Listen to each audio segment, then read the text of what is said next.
Hey there, people. It's me, Matt Esquire, the blues lawyer here, with a story about everyone's favorite musical litigant, Gibson brands. This time, they're going after DiMarzio. This one is about two of DiMarzio's most famous trademarks, specifically the double cream and their lesser-known one, the PAF. There's a bit of history. Way back, Gibson, they did invent the humbucker. To make sure that people didn't steal their design, they put a sticker on there that said patent applied for. This quickly got shortened to PAF. One of the things about the humbucker is it's got two bobbins. Most of the time, they're black bobbins, but for a while, Gibson had run out of black bobbins, so they used white bobbins for some of them. As a result, you had some guitars that had, if you took off the cover, either one black and one white bobbin, that's a zebra, or two white bobbins. Larry DiMarzio, back in the 70s, he started himself a mail-order aftermarket pickup business. Basically, one of the first pickup winders in the business. And he saw an opportunity. One of the things he did is register the double cream as a trademark. Specifically, that distinctive creamy white that you get from an aged white plastic bobbin, that belongs to DiMarzio.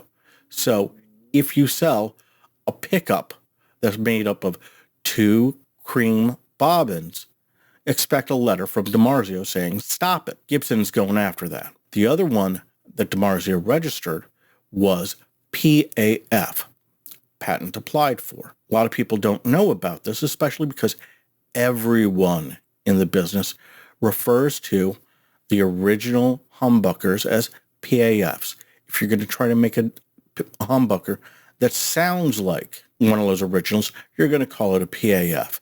And lots of companies sell them specifically as PAFs. So what's going on here? What happened was, a couple of weeks ago, Gibson went to the U.S. Patent and Trademark Office, specifically to a Trial, Trademark, and Appeals Board, say that 3 times fast, and they filed a challenge against those two trademarks. They're going after the two biggies, the PAFs and the double cream pickup. It means that DiMarzio is going to have to put in some filings saying, hey, this isn't generic. It's not in common usage in the guitar industry. They are still distinctive. And when people think of the double cream, they think of DiMarzio. That's going to be the thrust of their argument. They're also going to try to do that with PAFs, the term PAF. I'm not a trademark lawyer. I don't do trademark law. I do some appellate law, but mainly I focus on bankruptcy, even though I don't do trademark law. Sorry. Personally, I think Gibson, they're going to be on the side of winners here, especially as concerns the PAF mark. I think that one's going to get canceled. Everyone sells PAFs. If you go over to Dylan Talks Tone, he's got PAFs.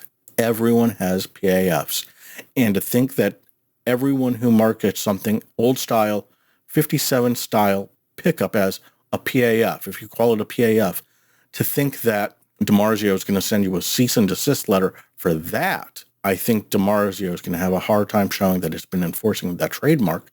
And I think they're going to have an even harder time showing that that trademark is associated specifically with DiMarzio. Now, the other one, the double cream, I think they're also going to have a hard time showing. They've held the trademark for the double cream since 1981. You can go out and you can get any number of creamy white pickups. They're not necessarily double creams. Depending on the popularity of the brand selling them, they might actually get a cease and desist order. But as long as you're not calling it a double cream, you're probably good. So again, I think that DiMarzio might actually lose their famous double cream trademark because it really has become too generic here. I think Gibson's right. The $64,000 question is, why the hell is Gibson doing this? I don't know.